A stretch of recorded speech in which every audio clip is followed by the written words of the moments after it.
یہ جو دجالی فتنہ ہے اس کے ساتھ ایک خاص مناسبت ہے سورہ مبارکہ کی. احادیث میں آتا ہے کہ دجالی فتنے کے اثرات سے بچنے کے لیے اس سورہ مبارکہ سے ذہنی اور قلبی رشتہ مفید ہے. اس کی تلاوت کرتے رہنا، خاص طور پر جمعے کے روز.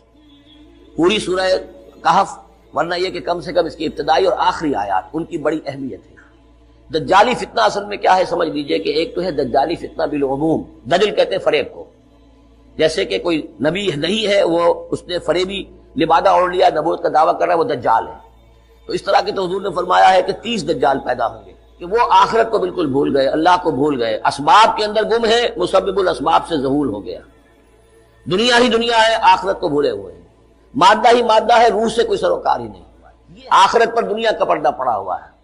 یہ دنیا جو ہے در حقیقت کیا ہے؟ وَمَا الْحَيَاةُ الدُّنْيَا إِلَّا مَتَاعُ الْغُرُورِ، یہ دھوکے کا سامان ہے. اللہ تعالیٰ نے جو انسان پیدا کیے ہیں ان کے مزاج مختلف ہیں. ان میں کچھ لوگ ہوتے ہیں جو قوی ہوتے ہیں ارادے کے، جو فیصلہ کر لیا ڈرتے ہیں. کچھ لوگوں میں وہ قوت ارادی اتنی مضبوط نہیں ہوتی، وہ ادھر ادھر سوچتے رہتے ہیں. کچھ لوگ جسمانی طور پر بہت توانا ہوتے ہیں، کچھ لوگ جسمانی طور پر پیدائشی طور پر کمزور ہوتے ہیں. تو اگر کوئی قوت ارادی کمزور رکھنے والا شخص ہے، وہ بھی تو اللہ کی تخلیق ہے، اللہ کا بندہ ہے، خطاؤں کا ظہور ہو جاتا ہے، توبہ کرتا ہے، پھر کچھ عرصے کے بعد پھر خطا کا ظہور ہو جاتا ہے، پھر توبہ کرتا ہے. تو ہم تو یہ سمجھیں گے کہ ایک حد کے بعد پھر اس کی توبہ قبول نہیں ہونی چاہیے. لیکن حدیث سنیے، وعن ابی ہریرہ رضی اللہ تعالی عنہ قال قال رسول اللہ صلی اللہ علیہ وسلم ان عبدا اذنب ذنبا، یقیناً ایک بندہ جو ہے وہ ایک گناہ کرتا ہے. فقال، پھر وہ کہتا ہے رب، اے میرے پروردگار، اذنبت فاغفر، مجھ سے گناہ ہو گیا ہے، مجھے معاف. فقال ربہ، تو پروردگار یہ کہتا ہے اعلم عبدی ان لہ ربا یغفر الذنب ویاخذ بہ، میرا یہ بندہ یہ جانتا ہے کہ اس کا ایک رب ہے جو گناہ معاف بھی کر سکتا ہے اور سزا دے بھی سکتا ہے. کیا معنی ہوئی؟ گناہ اس نے کیا ہے لیکن جانتا ہے اللہ کو تو وہ معاف بھی فرما سکتا ہے، تبھی تو وہ اللہ سے معافی کی درخواست کر رہا ہے. اس کے اس جاننے کی بنیاد پر، اس کے اس علم کی بنیاد پر، اس کے اس ایمان کی بنیاد پر فرمایا غفرت لعبدی، میں نے اپنے بندے کو معاف کر. ثم مکث ما شاء اللہ، پھر وقت گزرا جتنا کہ اللہ نے چاہا. ثم اذنب ذنبا، پھر اس سے گناہ ہو گیا. فقال رب اذنبت ذنبا فاغفر، پھر کہتا ہے پروردگار مجھ سے گناہ ہو گیا، پھر مجھے معاف فرما دے. فقال ربہ، اللہ فرماتا ہے عالم عبدی ان لہ ربا یغفر الذنب ویاخذ بہ، میرا بندہ ہے نا جو جانتا ہے کہ اس کا ایک رب ہے، ایمان باللہ اس کے اندر ہے، تبھی تو پکار رہا ہے. اور یہ بھی جانتا ہے کہ وہ گناہ معاف بھی کر سکتا ہے اور چاہے تو پکڑ بھی سکتا ہے، سزا بھی دے سکتا ہے. تو فرمایا، اللہ تعالیٰ فرماتے ہیں میں نے فرمایا میں نے معاف کر. ثم مکث ما شاء اللہ، پھر ایک عرصہ گزرا اس کے بعد. ثم اذنب ذنبا، پھر اس نے گناہ کیا. قال رب اذنبت ذنبا آخر، اس نے کہا پروردگار میں نے تو پھر ایک اور گناہ کر دیا، فاغفر لی، مجھے بخش دے. فقال اعلم عبدی ان لہ ربا یغفر الذنب ویاخذ بہ، میرا بندہ جانتا ہے نا کہ اس کا ایک رب ہے جسے وہ پکار رہا ہے، کہ وہ جانتا ہے کہ اسے اختیار حاصل ہے کہ چاہے تو بخش دے اور چاہے تو پکڑ لے. اس کے اس علم، اس ایمان کی بنیاد پر میں نے اسے معاف کر دیا. ایک اور حدیث، میں نے چونکہ اس گفتگو کے لیے ان احادیث کا تفحص کیا ہے، یہ تو بہت ہیں حدیثیں، میں نے ان میں سے کچھ چنی ہے. ہمارے بعض واعظ ناصح وہ بھی کسی شخص کو روکتے رہے، برائیوں سے روکتے رہے، نہیں رکتا تو کہیں غصے میں آ کے اللہ تجھے کبھی معاف نہیں کرے. یہ کتنا بڑا جرم ہے، اس کا اندازہ کیجئے. اس حدیث سے تو میرے بندے کو میری رحمت سے مایوس کر رہے ہیں، کتنا بڑا جرم ہے، اس کا اندازہ کیجئے. یہ مسلم شریف کی روایت ہے عن جندب، حضرت جندب رضی اللہ تعالی عنہ سے، ان رسول اللہ صلی اللہ علیہ وسلم حدث، کہ اللہ کے رسول صلی اللہ علیہ وسلم نے ایک واقعہ بیان کیا.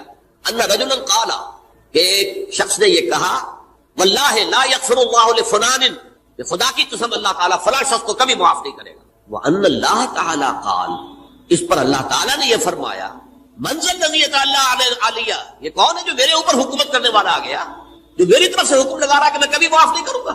من ذا الذی، کون ہے وہ شخص، الذی یتعالی علیہ انی لا اغفر لفلان، کہ میں فلاں شخص کو کبھی معاف نہیں کروں گا. قد غفرت لفلان، اس کو تو میں نے معاف کر دیا. واحبطت عملہ، اس شخص کے تمام اعمال میں نے ضائع کر دیے کہ تم نے میرے بندے کو مایوس کیا. یہ ہے جرم کی کا. تو توبہ کی دعوت دیتے رہو، توبہ کے لیے لوگوں کو آمادہ کرتے رہو، توبہ جو ہے اس کے لیے ترغیب دیتے رہو. اللہ تعالیٰ معاف فرمانے والا. آخری حدیث سنا رہا ہوں، یہ تو بہت ہی عجیب حدیث ہے اور متفق علیہ ہے، یہ بخاری اور مسلم دونوں میں. حضرت ابو سعید الخدری رضی اللہ تعالی عنہ جو ہے اس کے راوی، حضور نے فرمایا کانا فی من کانا قبلکم رجل قتل 99 نفسا، تم سے پہلے جو امت تھی بنی اسرائیل گویا کہ ان کا ذکر ہے، اس میں ایک آدمی ایسا تھا جس نے 99 قتل کیے۔ اب آپ اندازہ کیجئے کتنا بڑا گناہ کبیرہ ہے قتل۔ قرآن مجید میں آتا ہے وَكَأَنَّمَا قَتَلَ النَّاسَ جَمِيعًا، اگر ایک انسان کو بھی ناحق قتل کر دیا گیا تو یہ ایسی ہے گویا کہ اس نے پوری نوع انسانی کو قتل کر دیا، اس نے 99 قتل کی۔ فَهَلْ لَهُ مِن تَوْبَةٍ، پھر اس کے بعد یہ ہوا کہ اس کے اندر توبہ کا جذبہ پیدا ہوا۔ فَسَأَلَ عَنْ أَعْلَمِ أَهْلِ الْأَرْضِ، تو اس نے پھر سوال کیا، لوگوں سے پوچھا کہ زمین میں رہنے والوں میں کون سب سے بڑا عالم ہے؟ فَدُلَّ عَلَىٰ رَاهِبٍ، اسے بتایا گیا فلاں راہب فلاں جگہ پر ہے، وہ بہت نیک ہے، بڑا عالم ہے۔ فَأَتَاهُ، وہ اس کے پاس آیا، فَقَالَ أَنَّهُ قَتَلَ 99 نَفْسًا فَهَلْ لَهُ مِن تَوْبَةٍ، انہوں نے کہا دیکھیے راہب صاحب میں نے 99 انسان قتل کیے، اب مجھے یہ بتائیے کہ میرے لیے توبہ کا کوئی امکان ہے؟ فقال لا، انہوں نے کہا نہیں۔ فقتلہ، اس نے اس کو بھی قتل کر دیا۔ فکمل بہ 100، اپنی سینچری مکمل کر لی، مطلب 99 کے بعد ایک کی کسر تھی، اس کو بھی قتل کیا، 100 پورے کر لیے۔ ثم سأل عن عالم اہل الارض، پھر اس نے پوچھا کوئی اور کوئی بڑے عالم انسان ہو۔ فدل علی رجل عالم، پھر اس کی رہنمائی کی گئی ایک بڑے عالم شخص کی طرف۔ فقال انه قتل 100 نفس، تو اس نے وہاں جا کر کہا کہ میں 100 انسان ہلاک کر چکا ہوں، قتل کر چکا ہوں۔ فهل له من توبہ، میرے لیے توبہ کا کوئی امکان ہے؟ فقال نعم، کیوں نہیں، 100 قتل کیے تب بھی کیا ہے، توبہ کا راستہ دروازہ کھلا ہوا، معلوم یغرر، جب تک کہ وہ گھنگرو نہیں بج رہا اس وقت تک تمہارے توبہ کا دروازہ کھلا ہوا ہے۔ فرمایا نعم، ومن يحول بینہ وبین التوبہ، تمہاری توبہ کے درمیان اور تمہارے درمیان کون حائل ہو سکتا ہے، توبہ کا دروازہ کھلا ہے۔ لیکن ساتھ ہی کہا انطلق الی ارض کذا وکذا، اب تم ایسے کرو جہاں تم رہتے ہو وہاں نہ جاؤ واپس، وہاں کا ماحول اچھا نہیں ہے، معاشرہ اچھا نہیں ہے، ہو سکتا ہے کہ تم توبہ پر قائم نہ رہ سکو، تم فلاں جگہ چلے جاؤ، وہاں اچھے لوگ آباد ہیں، ان میں جا کے رہو۔ فإن بها أناسا يعبدون الله تعالی، وہاں ایسے لوگ آباد ہیں جو اللہ کی بندگی کرتے ہیں۔ فاعبد اللہ معهم، تو تم ان کے ساتھ مل کر اللہ کی بندگی اور پرستش کرو۔ ولا ترجع الى ارضک، اپنی زمین کی طرف اپنے وطن میں واپس لوٹ جاؤ۔ فإنها ارض سوء، وہ بری جگہ ہے۔ فانطلقا، تو وہ چل پڑا، ہجرت کر رہا ہے، اس جگہ جا رہا ہے جہاں کا راہب نے بتایا تھا۔ حتی اذا نصف الطریق، جب آدھا راستہ اس نے پورا کر لیا، اتاہ الموت، موت آ گئی۔ فاختصمت فیہ ملائکۃ الرحمت و ملائکۃ العذاب، اب وہ جہنم کے فرشتے بھی آ گئے اس کی جان قبض کرنے کو، اور جنت کے بھی آ گئے۔ فقالت ملائکۃ الرحمہ، رحمت والے جو فرشتے ہیں جنت والے، انہوں نے کہا جا تائبا مقبلا بقلبہ للہ تعالی، یہ شخص توبہ کر کے اللہ تعالیٰ کی طرف ہجرت کر رہا تھا، اس لیے اس کی نیت کی بنیاد پر اب یہ جنتی ہے، لہذا اس کی روح ہم قبض۔ وقالت الملائکۃ العذاب، اور وہ جو عذاب والے فرشتے ہیں وہ کہیں گے انہ لم یعمل خیرا قط، تو نے توبہ کے بعد کوئی نیک عمل تو کیا ہی نہیں، تو کس بنیاد پر اس کو تم جنت میں لے جاؤ گے، اس کو تو دوزخ میں جانا چاہیے۔ فاتاہ ملک فی صورت الآدمی، تو ان کے پاس اللہ نے ایک اور فرشتے کو بھیج دیا آدمی انسانی شکل کے اندر۔